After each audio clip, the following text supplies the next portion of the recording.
Bonjour à tous, bonjour à toutes, bienvenue dans une nouvelle vidéo de réaction à un trailer et d'analyse d'images, le deuxième sur le film Tenet, le nouveau film de Christopher Nolan qui sortira cet été. Ils ont mis en ligne un deuxième trailer, trailer ou teaser, selon la quantité d'histoire qu'il y aura dedans, je sais pas trop. Donc, on va pouvoir en voir un petit peu plus du film. J'ai pas l'impression qu'il y en ait beaucoup plus que dans le premier trailer. Je sais pas si cette vidéo va être conséquente ou pas, parce que j'ai l'impression qu'il n'y a pas beaucoup de nouvelles images dans ce qu'on voit et de nouvelles informations, mais sait-on jamais. Donc pour rappel, le but de ces vidéos, c'est de voir si le film m'intéresse ou pas, parce que j'ai pas du tout aimé Interstellar et Dunkerque. Si vous voulez plus d'informations, il y a mes vlogs, je maintiens toujours les propos qu'il y a dans mes vlogs de l'époque. Donc on va voir si Tenet pourrait avoir l'air un peu plus intéressant ou pas. Voyons ça tout de suite. All I have for you is a word. Tenet. Vous savez que ça va à l'envers maintenant. Right doors. Some of the wrong ones too. Ça c'est que du direct qu'on a déjà eu. Use it carefully. Cette dame est nouvelle pour le coup par contre.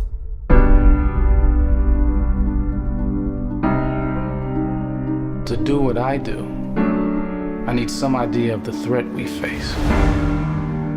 As I understand it, we're trying to prevent World War III. I'm not Joli saying le I'm petit against effet it. de casier avec des lignes de fuite partout. Something worse.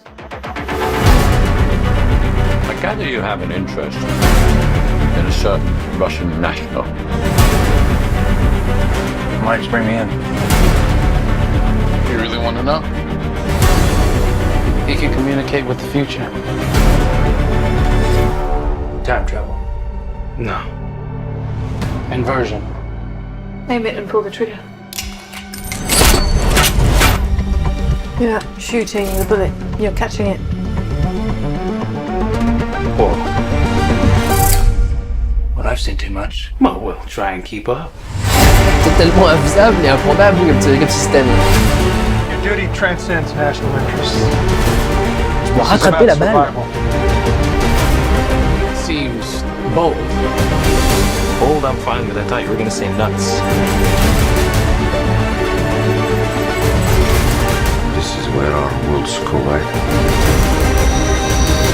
How would you like to die? Old. C'est vraiment Inception 2 quoi.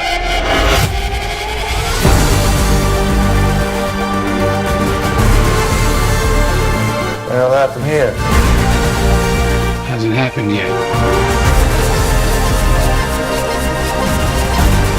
There are people in the future who need us. Who need Tenet. We need to save them here and now. This reversing the flow of time. Doesn't us being here now mean it never happened? You want to crash a plane? But not from the air. No, it's so dramatic. Well, how big a plane? That part is a little dramatic.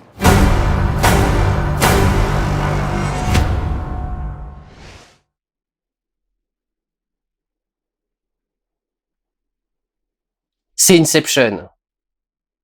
C'est Inception. Enfin, c'est le scénario d'Inception. Enfin, il y a les mêmes cascades, il y a les mêmes scènes de course-poursuite. Il y a l'avion même, enfin, qui était utilisé pour juste pour stocker les personnages dans Inception, mais qui maintenant va être utilisé pour quelque chose.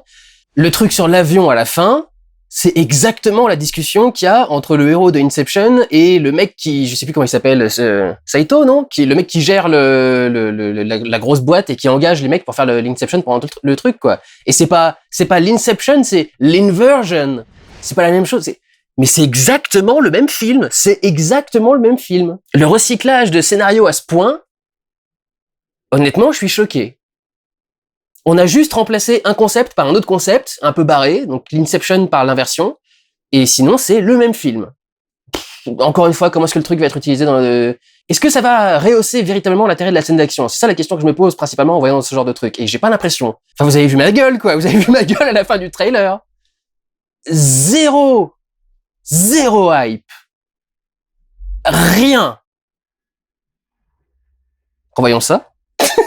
Bon, bah écoutez, on va se le faire image par image. Hein. Évidemment, je vais pas refaire toutes les images qui ont déjà été faites dans la première vidéo. Donc ça va déjà bien épurer par rapport aux images de ce nouveau trailer.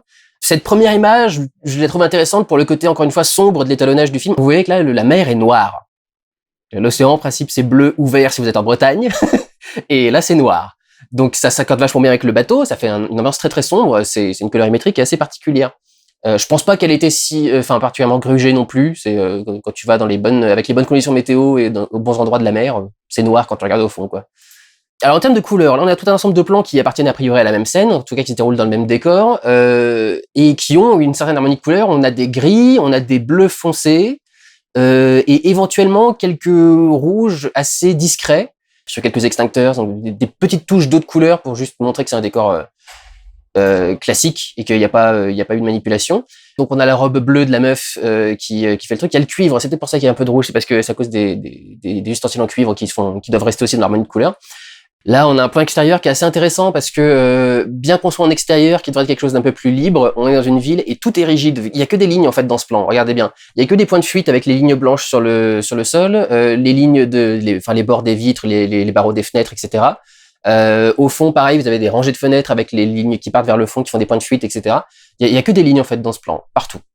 Je sais pas si ça a un intérêt, si ça veut dire quelque chose, si c'est un sens en mise en scène, mais puis on peut peut-être noter vite fait qu'il y a le mur est pas parfaitement uni derrière.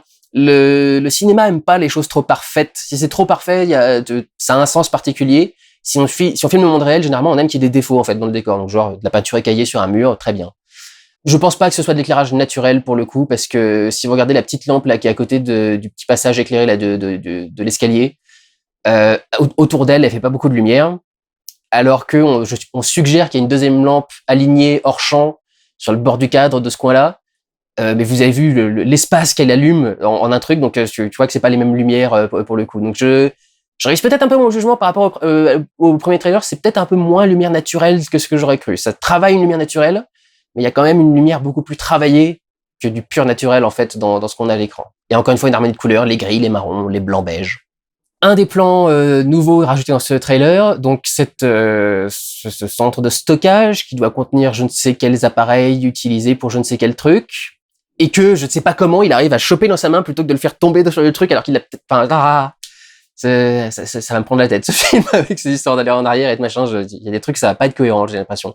Ce travail des points de fuite, ce travail des lignes de fuite, même si les casiers sont, ce genre de truc peut pas être parfaitement aligné, mais on voit qu'il y a des points de fuite. Il la maintient pas trop, cela dit, parce qu'il la cache un peu avec la profondeur de champ, avec le flou, et puis surtout le travail de l'ambiance, ce blanc crème qu'on n'a pas encore vu quasi, je crois, dans Tenet.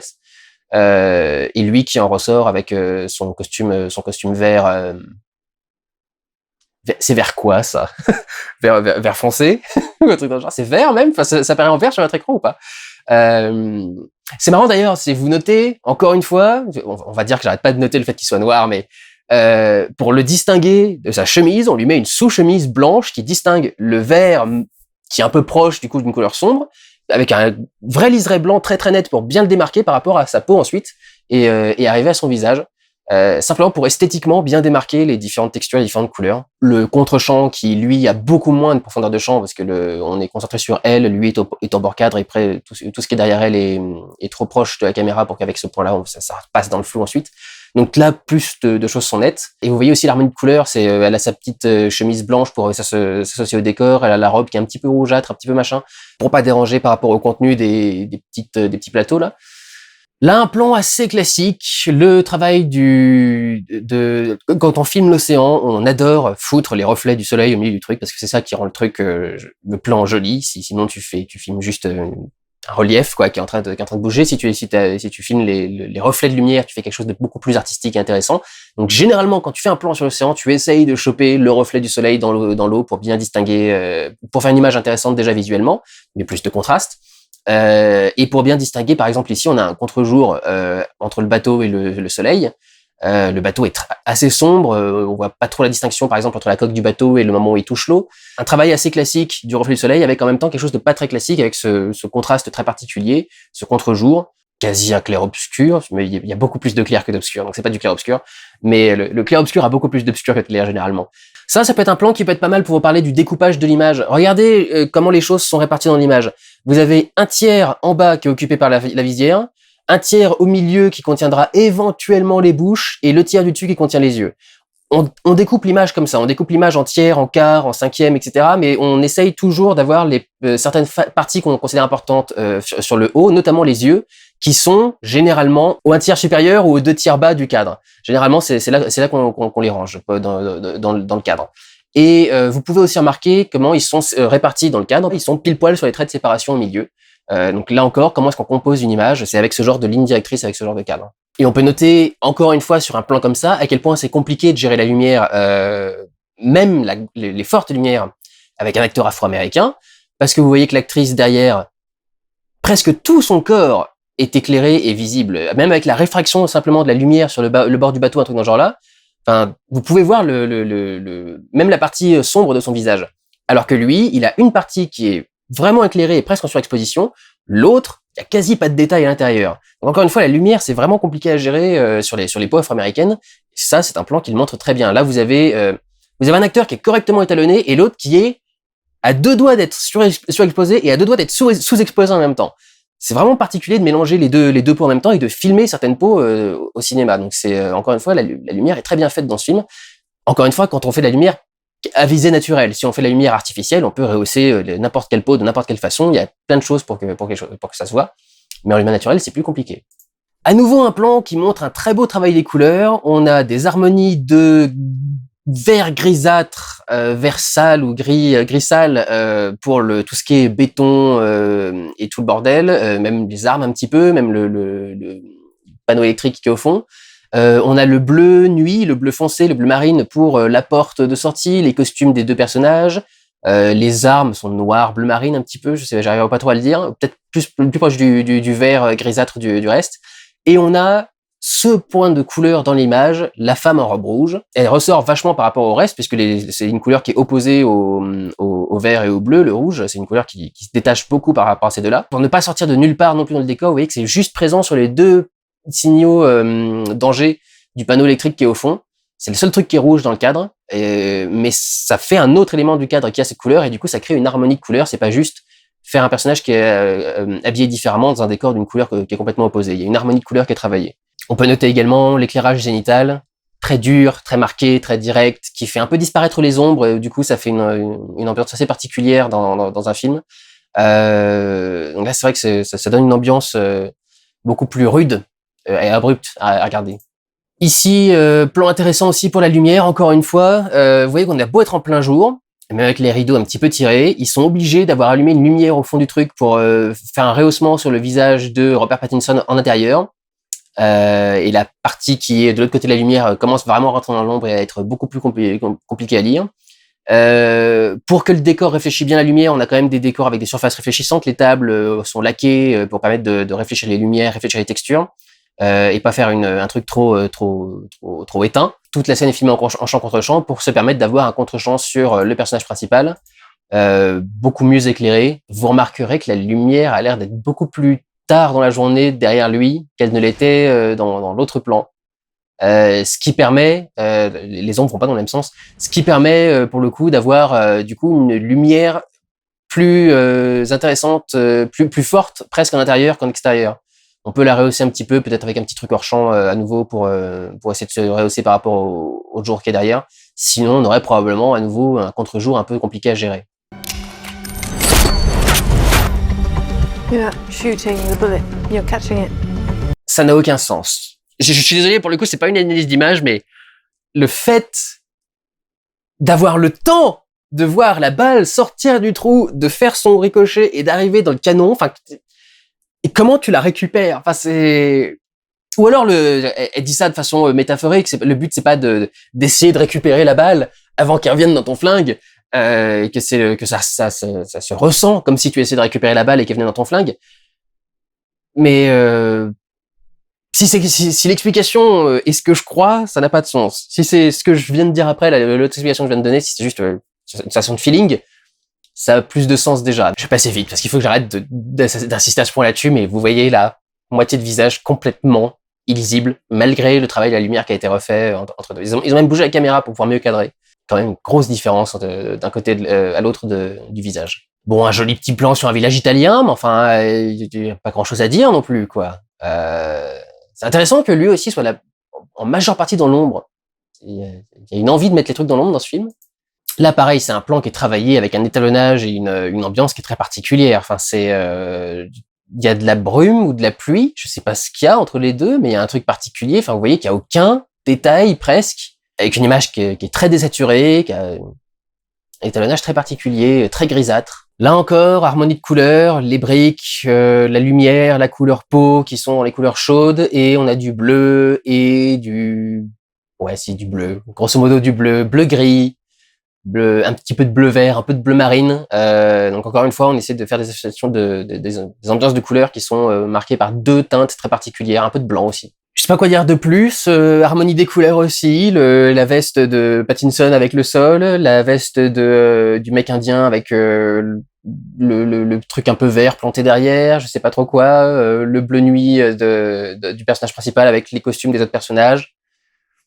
La ville elle-même est dans le flou, un petit peu ignoré. Là, on a un plan marquant parce qu'on a du coup une ambiance extrêmement bleue, et là, pour le coup, une lumière bleue, vraiment purement bleue, c'est un néon, très particulier à filmer, et du coup, c'est la seule source de lumière dans une pièce très sombre. Donc, c'est un travail qui est très particulier de la lumière, parce que du coup, on a un clair-obscur, mais dans lequel le clair est déjà ultra teinté d'une certaine couleur et d'une certaine teinte, ce qui donne une harmonie de ton particulière à l'image. Je sais pas dans quelle situation ça va être traité. Le plan cascade, pas grand chose à dire dessus. La voiture se fait aplatir selon le ratio du cadre, ce qui aide à sentir le côté compression. Les trucs sont bien sur les bords. À part ça, je sais pas trop. Les plans qu'on a après, pas grand chose à dire dessus non plus. Encore une fois, l'harmonie de couleurs. Je comprends pas trop ce qui se passe. Ils ont tous des masques, c'est rigolo. On est en plein Covid en ce moment, et ils ont tous des masques. Je crois. À quoi ça leur sert du coup? Parce que l'air est respiré en sens inverse aussi quand ils font leur truc. Et du coup, en fait, le monde extérieur leur aspire leur air et leur souffle dans la bouche pour leur faire des trucs. Enfin, il va y avoir des trucs bizarres dans ce film. Je sais pas si je vais réussir à accrocher au principe. Il m'en demande trop. Et donc, ce qui est intéressant, c'est qu'on a un mouvement de caméra-épaule alors qu'on a des choses qui vont à l'envers dans l'image. Mais j'ai pas l'impression que ça se sente à ce point. J'ai pas l'impression que ce soit si difficile que ça à faire non plus. Sur ce plan-là, il parle du choc entre deux mondes, et on a justement à l'image deux mondes qui s'opposent. On a un train qui est plein d'un côté, un train qui est quasi vide de l'autre. Il a une espèce de citerne de je sais pas trop quoi, mais grosso modo, il est vide. Donc, on a visuellement le symbole de mondes opposés, et on est à la croisée des chemins en plus, parce qu'on est au milieu des voies de chemin de fer. Donc, on est à la croisée des chemins. Voilà. Pas grand-chose à dire à part ça. Vert, rouge, bleu. Encore une fois, on travaille souvent ces mêmes couleurs pour le coup. Enfin, un bleu marine sombre, voire noir, mais vert et rouge, ça revient régulièrement aussi. On a eu deux plans qui utilisent les mêmes techniques pour montrer le personnage en mauvaise situation, bloqué ou attaqué par quelqu'un, avec un très gros plan sur le visage et un travail du flou involontaire ou sale. Soit le flou de très très réduit parce qu'il y a une très faible profondeur de champ du gros plan où il est au sol là, sur les voies de chemin de fer, ou quand il est à l'envers dans la voiture, la pluie sur la vitre ou la saleté sur la vitre qui crée du coup un certain flou à l'image, ce qui aide donc à travailler la sensation de gêne, de malaise. On sent qu'on n'est pas bien parce qu'on n'arrive pas à faire le point. Vous savez, comme quand vous êtes mal réveillé le matin et que les choses sont un peu floues et vous êtes en train de faire les choses comme ça. Bah, c'est cette idée-là de mettre ces images floues. Il est joli ce plan-là, il y a un champ contre champ, enfin il y a un contre-champ avec Kenneth Branagh qui est pas terrible. Oui, j'avais pas reconnu Kenneth Branagh dans la première vidéo où j'avais fait l'analyse du trailer. Mais ce contre-champ est plus intéressant parce qu'il y a toutes les lumières qui sont hors champ du coup au fond. Et ces plans-là ont clairement été tournés en 65 mm ou en 70 mm parce que le bokeh, donc la forme du flou, est rond, alors que le reste est filmé en scope 35 mm, et s'il filme en 35 mm, c'est en scope anamorphique pour profiter au maximum de l'image. En principe, ça déforme le bokeh. Donc si là c'est bien rond comme ça et bien joli, c'est que c'est du 65 mm. Et toutes ces petites lumières jaunes, du coup, en s'associant les unes aux autres et en se superposant, ou selon l'orientation qu'elles ont par rapport à la caméra, font comme une petite constellation, un petit truc joli derrière. Ce plan sur la voiture, là, ils vont le remettre dans toutes les bandes annonces. J'ai l'impression que c'est le plan pour te vendre le truc. C'est quand même un peu limite. Enfin, se vendre un film entier sur ce plan. Enfin, j'ai vraiment pas l'impression que ce soit si vendeur, que ça attire tant que ça les gens.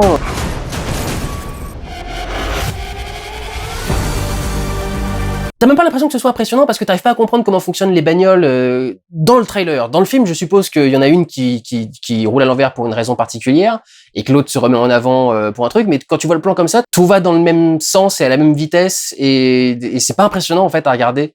C'est plus impressionnant quand il y a des contrastes de vitesse et des choses qui se mélangent, etc. Mais c'est... Enfin, là, je trouve que c'est pas vendeur, quoi. Je trouve pas ça donne envie. Là, un plan sur un auditorium. Je trouve pas que ce soit particulièrement, un plan particulièrement joli, mais je pense que c'est plus un plan d'action que pour montrer les choses. Mais on sent quand même, on fait ressortir la grandeur du décor, en ce sens que, c'est quand même, il y a beaucoup de rangs et ça fait des grandes rangées de fauteuils et on arrive à les filmer de la scène au plafond quasiment. Donc on donne la sensation, on représente la grandeur de l'espace. Avec ça, quoi, le plafond et le haut du cadre, le sol et le bas. Même si t'as qu'une moitié de l'espace seulement qui est filmé, tu sens à quel point est-ce qu'il est grand. Pareil, là on a un plan un peu joli, un peu centré, mais enfin... Je sais pas, c'est moche ce décor. Enfin, c'est quoi cette 4 voies pourrie là, au milieu des immeubles de banlieue? C'est quoi? On est en Russie ou un truc dans le genre? Les bâtiments là, ils me font pas plus penser à du russe qu'à du américain ou un truc dans ce genre là. Même l'aménagement du truc. Je trouve que le décor fait pas impressionnant, fait pas envie quoi. C'est plat. Bof. Très très bof. C'est rigolo pour le coup le fait que le pylône qui soit au milieu, là, rouge et blanc, soit presque dans la continuité de la bande blanche au milieu, que ça fasse presque le même truc. Pour le coup, je trouve que c'est rigolo au niveau du plan. Mais, ça me donne pas envie. Bon, là, ici, on retrouve encore une fois nos teintes, vert acide, bleu, marine noire, et le rouge, donc de la robe de la femme. Intéressant de noter que, vous voyez qu'on a la lumière qui arrive de la fenêtre sur le côté, on est en intérieur, elle est dans l'ombre, et elle est parfaitement visible. En contraste avec l'acteur principal, à nouveau, mais dans l'ombre, tu la vois parfaitement. C'est juste pour appuyer à quel point c'est différent de filmer des peaux différentes. Alors c'est intéressant parce qu'on a exemple et contre-exemple. On a deux plans qui bougent pour marquer l'espace, marquer à quel point les choses sont en volume, donner une sensation de vitesse du coup, une sensation d'avancée et de course, et du coup que ça ait l'air impressionnant et que ça ait l'air d'être dans l'action. Et juste à la fin, on a un plan où le mec est en train de foncer vers quelqu'un qui est en train de lui tirer dessus. Et le plan est beaucoup plus fixe, et vous voyez que ça a l'air beaucoup plus minable d'un seul coup. Là encore, harmonie de couleurs, gris, bleu marine. Bon là, on centre bien les 6 fenêtres qui explosent par rapport au reste du décor. Elles sont placées aux 2 tiers, encore une fois. Là où on place les yeux d'habitude, généralement, c'est là qu'on place les trucs importants ou gros. C'est là que nos yeux vont traîner, généralement, au centre ou centre 2 tiers. Donc si on met les choses dans cet endroit-là, ça se voit mieux. Et là, on a un surcadrage opéré par les portes du van qui recadre le cinémascope en 1.33, carrément 1.33, avec un plan qui bouge un petit peu. Je suis vraiment désolé, je suis pas inspiré quoi. Je trouve que c'est pas intéressant quoi. C'est pas très intéressant à filmer. Ça a déjà été fait dans des milliers et des milliers de films et là encore, sur un plan, on peut voir les gammes de couleurs qui sont travaillées, le bleu marine, le gris foncé, gris machin, gris clair, la nana qui est en noir derrière, enfin c'est les mêmes gammes de couleurs. Et puis sur les derniers plans sur l'avion, un travail pour centrer certains trucs et surcadrer certains plans qui restent bien fixés sur le côté du véhicule pour donner une vue un peu plus sportive, un peu plus active de l'action. Pas mettre une caméra fixe qui montre l'avion avancer, mais mettre une caméra qui avance avec l'avion, qui est fixe sur l'avion et qui montre tout le décor avancé autour, qui essaie de rendre le truc un peu plus impressionnant que la façon de filmer de base. Voilà ce que je peux essayer de dire des plans qui ont été ajoutés en plus dans la bande-annonce. Et grosso modo, en ce qui concerne le film, nope! Je suis pas hype du tout. Si c'est pour recracher la même chose que Inception, ça valait pas le coup, Monsieur Nolan, et ça valait pas le coup, Monsieur Warner Bros. Non plus, de foutre des thunes dans ce film. Ça peut marcher, cela dit, parce que justement, les gens aiment bien revoir des trucs qu'ils ont déjà vus, et comme ça ressemble un peu à Inception, que c'est par le même mec qu'Inception, etc., Peut-être que c'est là-dessus qui compte, peut-être qu'il compte sur les gens qui vont voir le truc en disant ah ouais c'est comme Inception mais avec le temps. Oui j'ai eu un doute. Inception c'est par rapport au rêve. Il y a quand même la notion du temps qui est travaillée parce qu'il travaille toujours la notion du temps et des timelines de Christopher Nolan. Mais voilà Inception c'était plus par rapport au rêve et là c'est par rapport au temps cette fois-ci. Et tu fais ouais justement c'est un peu le truc c'est un peu le problème. Je sais pas quelle va être la mission du film, je sais pas quel va être l'enjeu principal. Même arrêter la Troisième Guerre mondiale avec ce concept-là, enfin, j'ai pas envie, enfin, vraiment, j'ai pas envie, ça m'attire pas, quoi. J'ai zéro hype. Aucun intérêt en ce qui me concerne. Alors, je sais pas pour vous, dites-moi dans les commentaires, mais on verra bien. Voilà, ce que je peux vous dire, c'est-à-dire rien intéressant sur cette nouvelle bande-annonce de Tenet. Les gars, si ça fait un flop, faudra pas accuser le Covid-19, hein, ce sera pas sa faute. C'est quand même une méga ressucée de Inception. Je suis désolé, mais à ce niveau-là, faut vraiment le dire, c'est une ressucée de Inception. C'est un remake de Inception. En modifiant un tout petit peu le concept de base. Vous savez, quand on sait que, quand il a même pas écrit de script pour Dunkerque parce que ça le faisait chier, honnêtement, je suis en train de commencer à me dire, il faudra peut-être arrêter d'écrire des scripts et de faire des films tout court, Nolan, parce que j'ai l'impression que ça y est, les dernières bribes d'inspiration que t'avais, c'était dans Inception, et maintenant c'est fini, quoi. Ça va être faire des remakes de ses succès précédents à chaque fois ou des trucs qui à mon sens marchent pas du tout, genre Interstellar ou Dunkerque, qui sont des espèces d'essais kubrickiens de minimalisme et de réalisme scientifique et de trucs dans ce genre-là, et à chaque fois je trouve qu'ils se plantent complètement avec ce truc. Enfin bon, bref. Et je suis pas le seul, hein, ces spectateurs descendent à chaque fois, je suis pas le seul qui est en train de me bloquer contre Nolan, c'est Interstellar et Dunkerque ont bien moins marché que ces autres films. Donc voilà, je suis navré, mais pour moi, Christopher Nolan, là, ça commence à être la chute, honnêtement. Tout est possible, ce n'est qu'une bande-annonce, on verra bien ce que vaut le film au final, mais le but d'une bande-annonce, c'est de donner envie de voir le film, et je n'ai pas envie de voir ce film, en ayant vu les deux bandes-annonces. Voilà. Dites-moi ce que vous en pensez quant à vous, prenez soin de vous, regardez des films, puisqu'on est toujours confiné pour l'instant, donc je peux pas vous dire allez voir des films, regardez des films, ciao!